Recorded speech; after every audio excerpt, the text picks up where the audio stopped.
This Shabbat we begin the fifth of what are considered the 5 books of Moses. We are not, though, beginning this book with conjunction, junction, what's your function?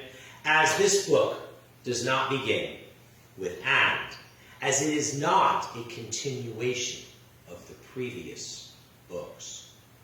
This book stands apart as more of a review of our journey since leaving Egypt and escaping slavery. This book is Moshe's farewell address of sorts. The book we are beginning this Shabbat is Devarim. And this Shabbat we read the first chapter, the first reading of this book, also entitled Devarim. Some, though, actually call Devarim more fully Ele HaDevarim. Devarim means words or things, and Ele HaDevarim means these are the words. The English, or actually Latin name by which many think of Devarim is Deuteronomy, meaning second law, or in Greek, Deuteronomium. This book can be very much seen as a second giving of the law, as Moshe is going over this and more again for us. In fact, long ago, this book was actually called Mishnah Torah, meaning repetition of Torah. At the border of our promised land, our holy land, we begin this book of Devarim, this chapter of Devarim, with Moshe giving his farewell address of sorts, with Moshe reviewing our journey from slavery, and with Moshe reviewing the laws for us. Moshe warns us not to give in to temptation. We will be blessed if we follow God's law. And we will be the opposite of blessed if we go against God's law. Not only are our journey and the laws being reviewed for us, but they are elaborated upon to better ready us for our new lives in our promised land. We are in the 40th year since escaping slavery. We are in the 11th month on the first day. It is the first of Shvat, 40 years after leaving Egypt.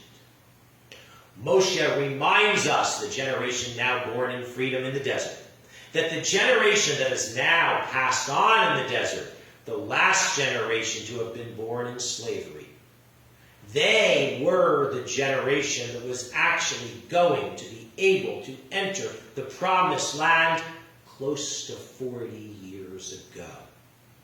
But they were lacking sufficient faith in God. And we're not ready to resettle our promised land and begin our lives anew as a free people committed to God and to Torah. Thus, God's plans were delayed. God always keeps his promises, as we certainly should too. But sometimes there are delays in his plans due to us people.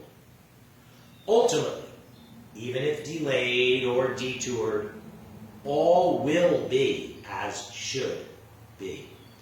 We do have the power to make decisions that delay God. But God's promises will be fulfilled, even if the timing is not what has been better intended and desired.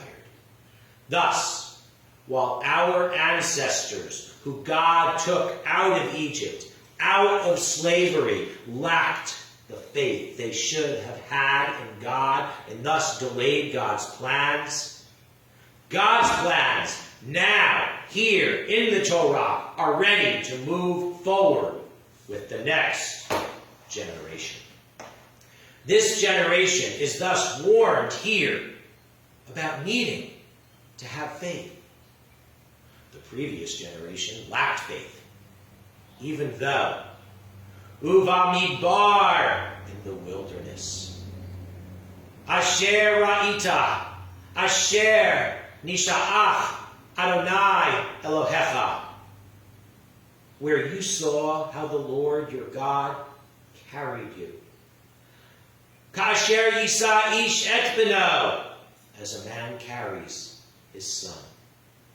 And we should even more so now see that Ze Arbaim Shana, these past 40 years, Adonai Elohecha Imach, God has been with you.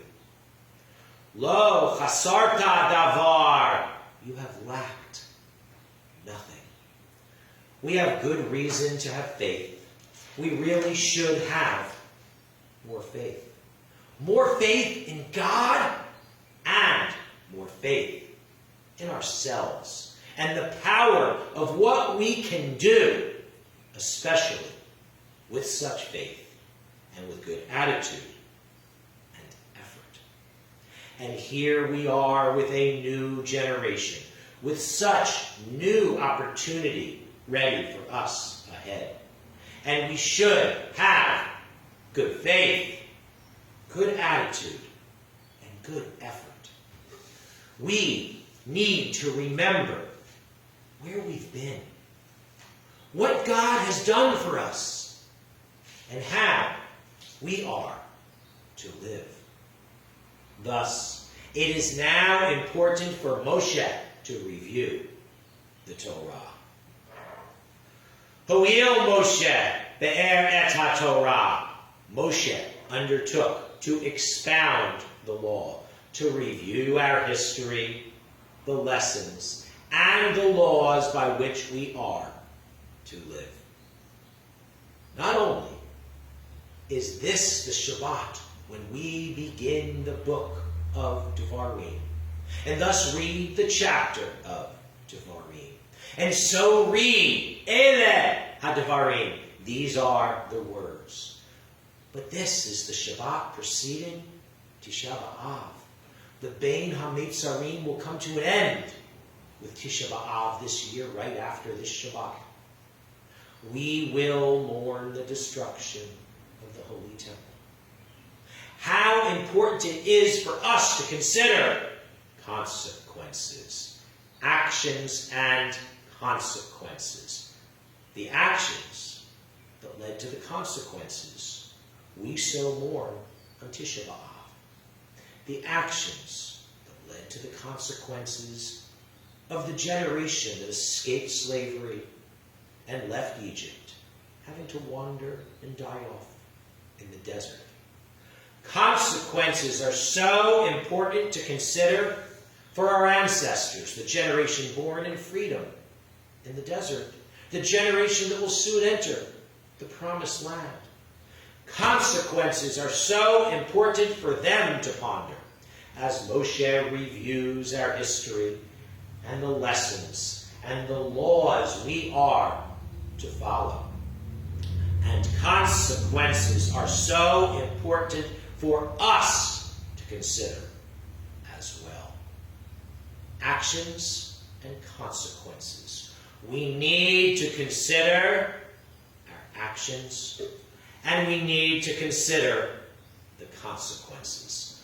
Moshe is so reviewing the history of our journey, the lessons to be learned, and the laws to be followed for all of the people, as we all need to know this.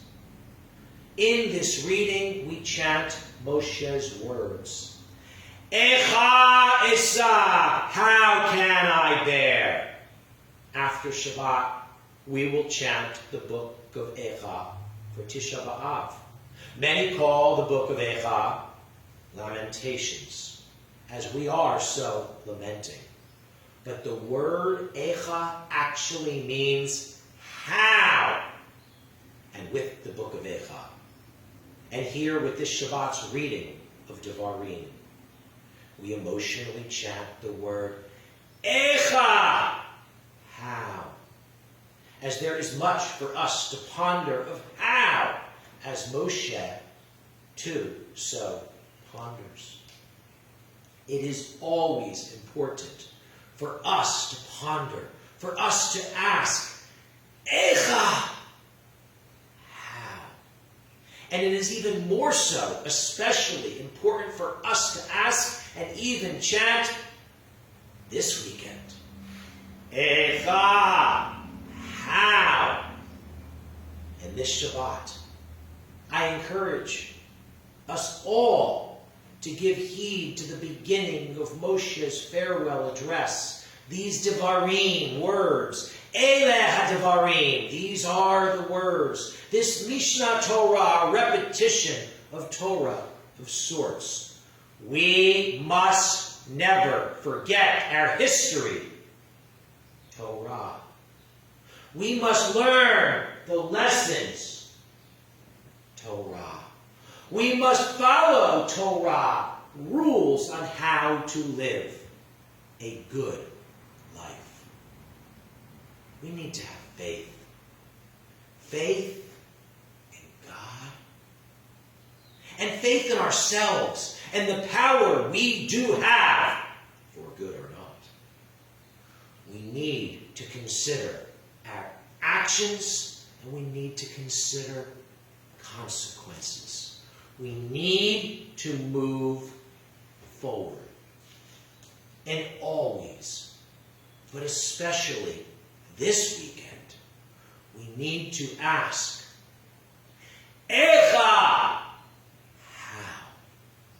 And with that to ponder, I will wish you Shabbat Shalom.